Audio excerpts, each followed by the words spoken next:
Sebentar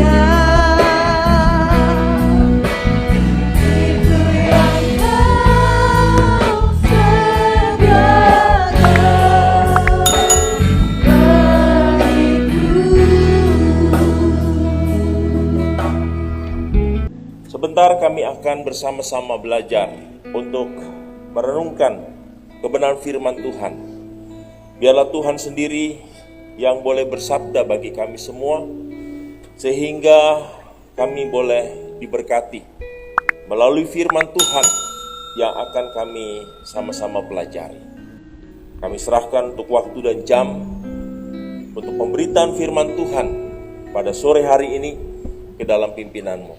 Di dalam nama Tuhan Yesus Kristus kami berdoa. Amin.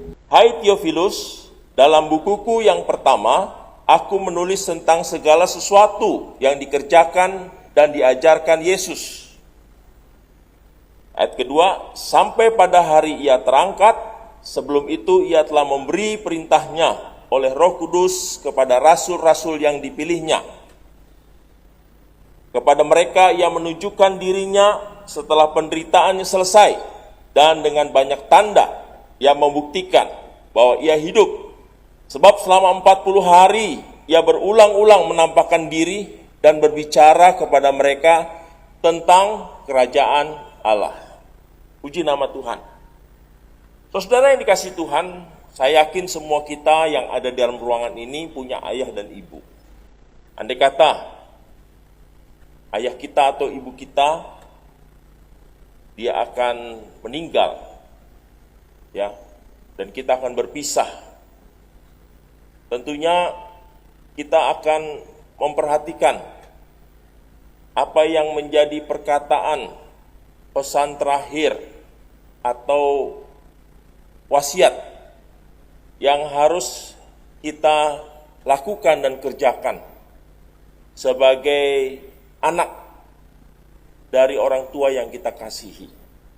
Pesan terakhir, kata-kata terakhir dari orang yang kita cintai, orang yang kita kasihi, yang sebentar lagi akan meninggalkan dunia ini dan berpisah dengan kita, itu merupakan pesan yang penting yang harus kita lakukan sebagai satu amanah. Demikian pula di dalam bacaan kita, penulis kisah para rasul, yaitu Lukas menulis 2 kitab, yaitu di kitab Injil Lukas dan kisah para rasul.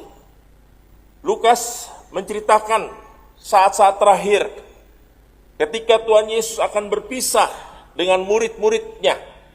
Setelah dia bangkit dari antara orang mati, dia selama 40 hari, dia bersama-sama dengan muridnya dan 10 kali dia menampakkan diri. Dan di dalam bagian yang kita baca di perikop pasal 1 kisah para rasul ini, inilah pesan terakhir Tuhan Yesus kepada murid-muridnya yang akan ditinggalkan. Karena kurang lebih selama 3,5 tahun, murid-murid bersama dengan Tuhan Yesus, mereka hidup bersama, mereka menyaksikan bagaimana Tuhan Yesus hidup, bagaimana mereka menyaksikan Tuhan Yesus melayani, bagaimana Tuhan Yesus melakukan segala aktivitas, mereka saksikan selama 3,5 tahun. Sampai pada saatnya mereka akan berpisah. Dan yang menarik Bapak Ibu yang dikasihi Tuhan, pesan dan kata-kata terakhir yang diucapkan oleh Tuhan Yesus, kalau kita perhatikan di dalam ayat yang ketiga dikatakan kepada mereka.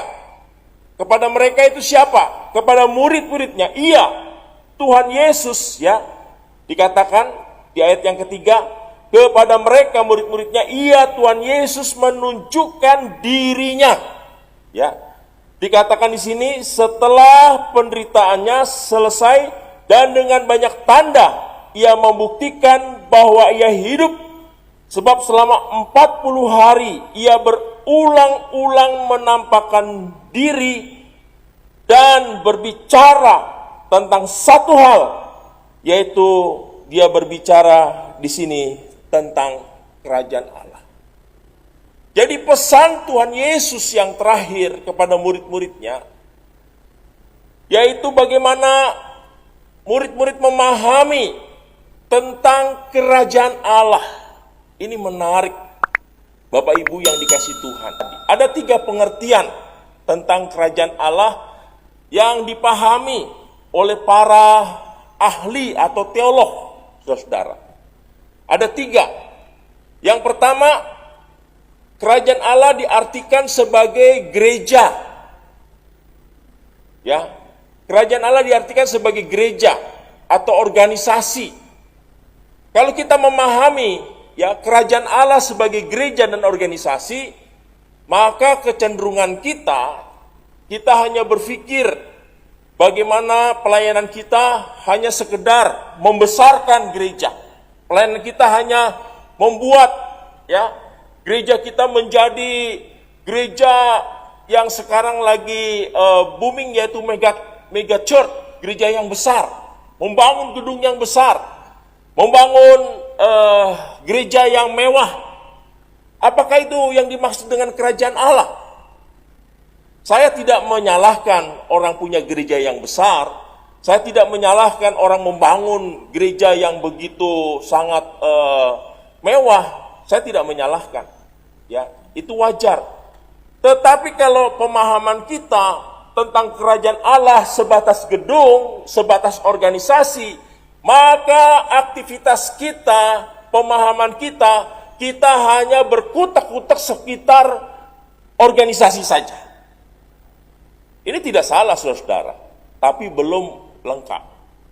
Itu pemahaman yang pertama. Gereja diartikan sebatas gedung, gereja diartikan sebatas organisasi. Lalu yang kedua, kerajaan Allah diartikan bahwa kerajaan Allah itu diartikan sebatas tanda mengenai kedatangan Yesus Kristus, yaitu akhir zaman. Sehingga kalau berbicara tentang kerajaan Allah, wah itu berarti berbicara tentang kedatangan Kristus. Ini juga bahaya, saudara. Kenapa? Karena pengajaran kita, teologi kita hanya terus-menerus difokuskan membahas tentang kedatangan Kristus yang kedua. Ya, firman Tuhan dari Kejadian 1 ayat 1 sampai dengan Wahyu 22 ayat 23 hanya difokuskan tentang kedatangan Kristus yang kedua. Dia selalu berbicara tentang akhir zaman. Maka ada gereja ya yang fokus hanya memberitakan tentang kedatangan Kristus yang kedua. Apakah ini salah? Tidak salah, saudara-saudara. Tidak salah.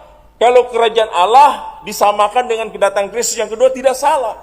Cuma belum lengkap. Ada yang ketiga, pandangan yang ketiga. Ini yang saya kemukakan ini adalah pandangan-pandangan para ahli teolog. Ya. Yang ketiga, kerajaan Allah diidentikan yaitu kehidupan kita setelah kita mati. Ya, yaitu berbicara tentang sorga, tentang hidup kekal. Sehingga orientasi kita hanya fokus kepada hal-hal keakanan, yaitu bagaimana nanti kita hidup setelah kita mati, yaitu yang kita ada di sorga. Nah, itulah pemahaman-pemahaman yang ada pada masa kini yang menjelaskan tentang kerajaan Allah. Jadi kerajaan Allah dikatakan sebagai gereja, organisasi. Kerajaan Allah dikatakan sebagai kedatangan Yesus yang kedua kali. Kerajaan Allah diartikan sebagai kehidupan setelah kita mati, yaitu kita nanti di sorga. Apakah ini salah, saudara? Saya katakan tidak.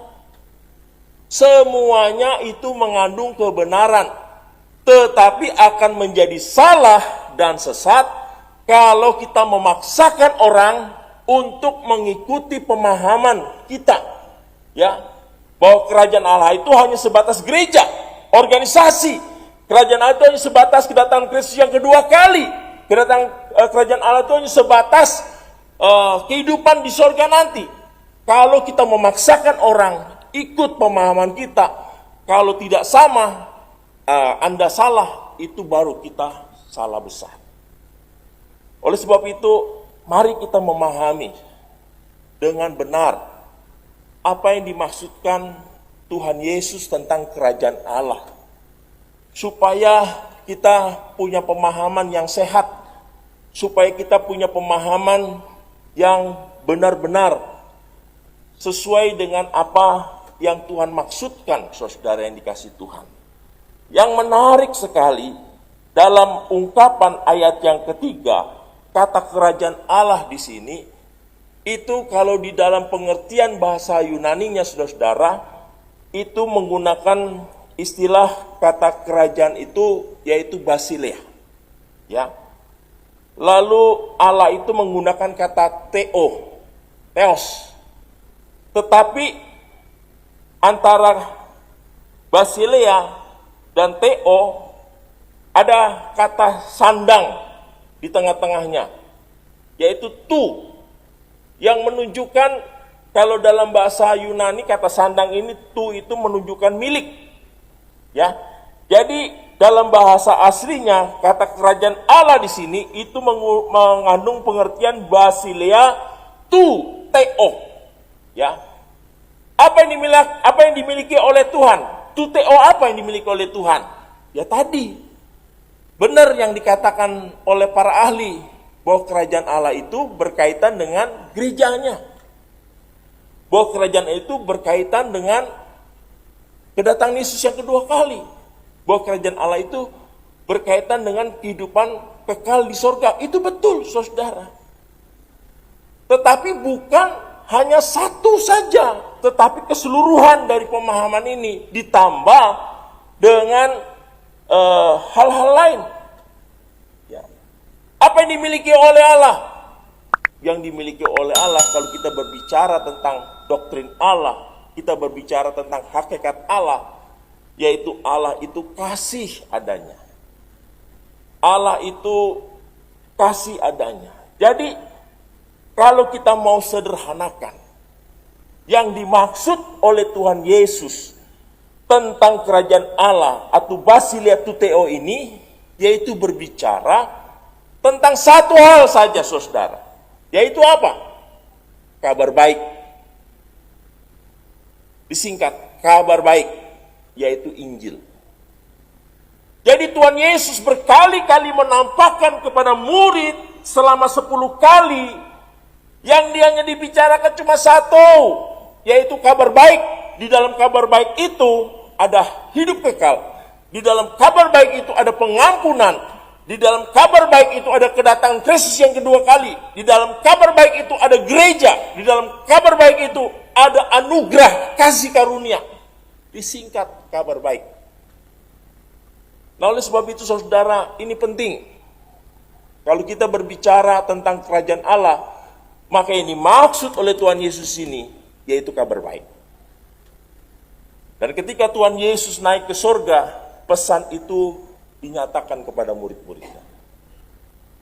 Dan yang menarik sekali saudara, ini itu bukan hanya ditujukan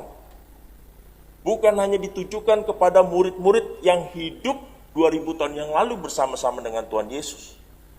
Tetapi untuk seluruh anak-anak Tuhan yang sudah mengalami kasih karunia dan keselamatan, kita harus memberitakan tentang kabar baik di dalam kehidupan kita. Dan itu ditegaskan di dalam ayat yang ke-8. Ayat 8 ini umumnya kita hanya menyoroti sisi kuasa dari Roh Kudus. Tetapi sesungguhnya itu kalau kita kaitkan dengan ayat yang ketiga itu semakin jelas. Dikatakan apa di dalam ayat yang ke-8? Di sini kita baca bersama-sama. 1, 2, 3. Tetapi kamu akan menerima kuasa kalau Roh Kudus turun ke atas kamu, dan kamu akan menjadi saksiku di Yerusalem dan di seluruh Yudea, Samaria sampai ke ujung bumi. Tetapi saya mau tekankan sesuai dengan ayat yang ketiga tadi, kabar baik, yaitu berbicara tentang dikatakan kamu akan menjadi saksiku. Kata saksi di sini, saudara, itu menggunakan kata marturia. Kalau saudara dengar kata martir, dia mati martir. Saudara tahu apa kata arti martir? Yaitu orang yang sedang memberitakan Injil, tetapi dia dieksekusi atau diversekusi sehingga dia mati. Ya, itu namanya martir. Kalau tentara, dia sedang ada dalam tugas, lalu dia meninggal, dia akan disebutkan anumerta, artinya meninggal dalam tugas. Kalau kita sebagai pribadi-pribadi saksi-saksi Kristus, ketika kita memberitakan Injil, lalu kita mati oleh karena pemberitaan kita, itu namanya martir. Dan di dalam ayat yang ke-8 ini, kata saksi di sini, dalam bahasa aslinya menggunakan kata martir, saudara-saudara, marturia, bersaksi. Siapkah kita menjadi saksi Kristus? Saudara, sudah berapa lama kita jadi orang Kristen? 5 tahun? 10 tahun?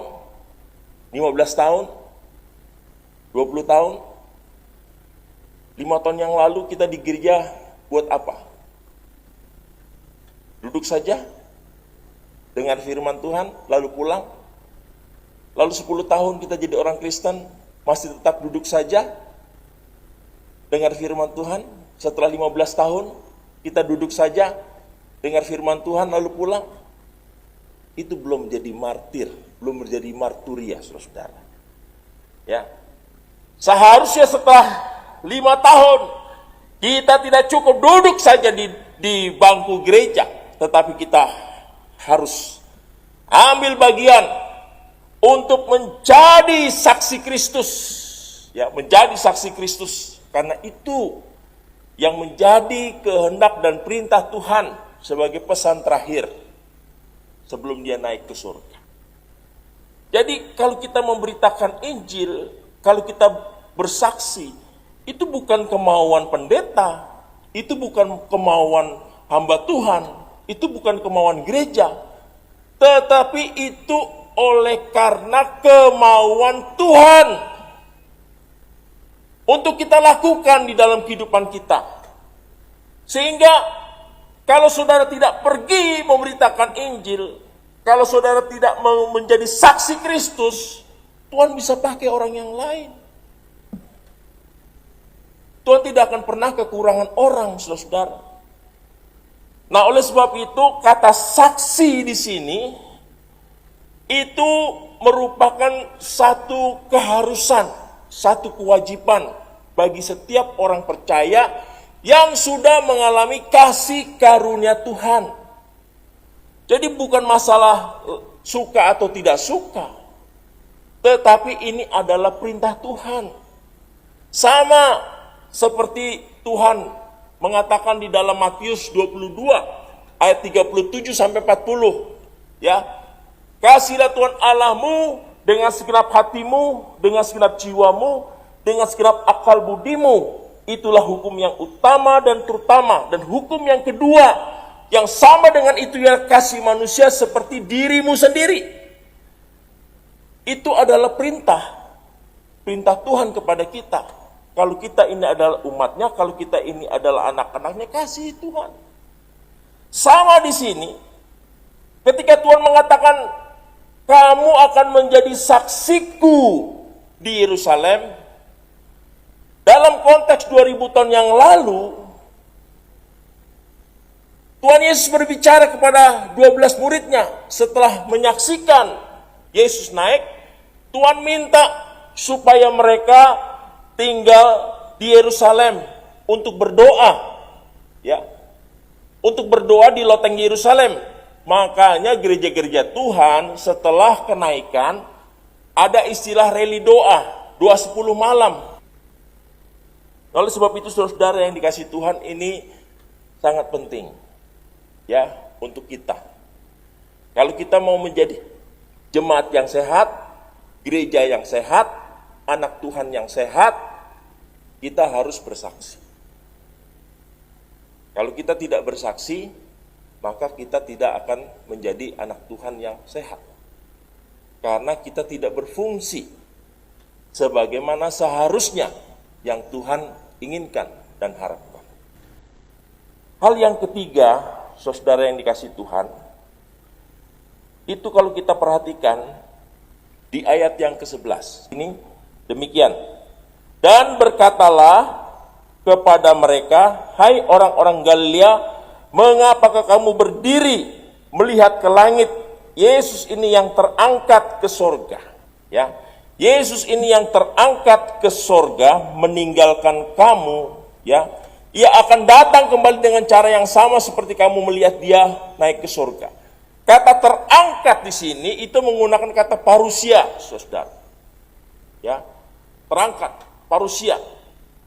Dan dikatakan Dia akan datang dengan cara yang sama, yaitu di Bukit Zaitun di Yerusalem, saudara.